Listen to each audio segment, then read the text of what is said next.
هي طيف النجف ابن القحبه امك عليك ماخذ براكيه يجلس امك عليك اذا ما ذبح حكامك كذب حكامك لا يجلس امك حكامك الترخارة انا اقبل باخوك اجل امك الله شاهد انا وياه اجاوب. من هو؟ تلقي من هو؟ دار ابن الجراوية. يلا جيبوه تعال ها بصمة قبول يلا انا قابل بجقارة ابو حيد الحكم على لسان جقارة ابن النجف. يا عتقل بالسلام عليكم شركة المتحدث جقارة بن نجف يا بعد البراء لها السدين الاثنين الابطال ابو درع بن النجف وابو حيب بن النجف راح يشدون على لقب شبير النجف والاثنين جماعتي واخوتي راح اكتب تحكيم حق الله افتح شاشه. حب ابو حيب بن النجف قابل بيه حكم انا جقارة. سئله هو اول واحد. اوكي ابو درع قابل بيه حكم انا جقارة. بقى جقارة من النجف بس من ناحية البراكيه. اوكي حب اسد معك بدون تجاوز. حبوا يا ابوي قابل بيه حكم انا جقارة.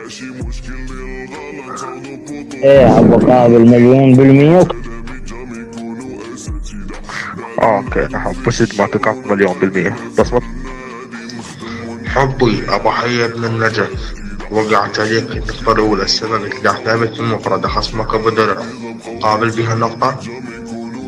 اوكي قابل اوكي. أوكي أبو حي حق الله؟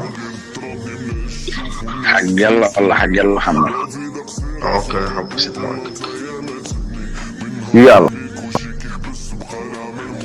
حبي أبو حي بن النجف وقعت عليك النقطة الثانية خصمك أبو درع السبب دليل ماكو قابل بها؟ قابل. أبو حي تحكيم حق الله؟ حق الله اخوي. بعد قلب أخوي. لحظة. طبعا السلام عليكم المتحدث جقارة بن النجف يا بعد قلبي. لاحظنا شد ربط بين الاثنين الأبطال أبو حي بن النجف وأبو درع بن النجف شدوا على لقب شبير النجف بتحكيم مال جقارة بن النجف فانتهت النتيجة لصالح أبو درع بن النجف. وقعت النقطة الأولى على حمزة أبو حي قابل بها الثانية قابل بها الثالثة قبل طفل من المكالمة حسبتنا 5 دقائق ما اجوا تدرون انتم بالقانون ما يصعد 5 دقائق توقع عليه النقطة شدوا على لقب شبير النجف وهذا اللقب صار صالح ابو درع بن النجف. الى كلها لك ابو درع. ابو درع حبيبي عندك شي تقوله بالبصمة؟ بعد قلبي تقول ان انت تذكرها جقارة؟ ايه حبوا 3 ملص.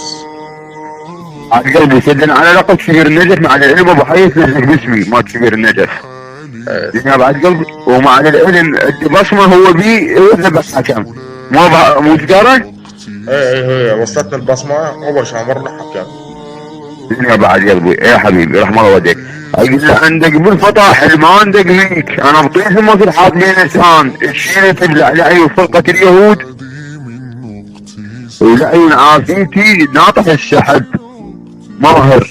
يا بعد قلبي لعيون البالي وامك عنيتها لانك ستة جواد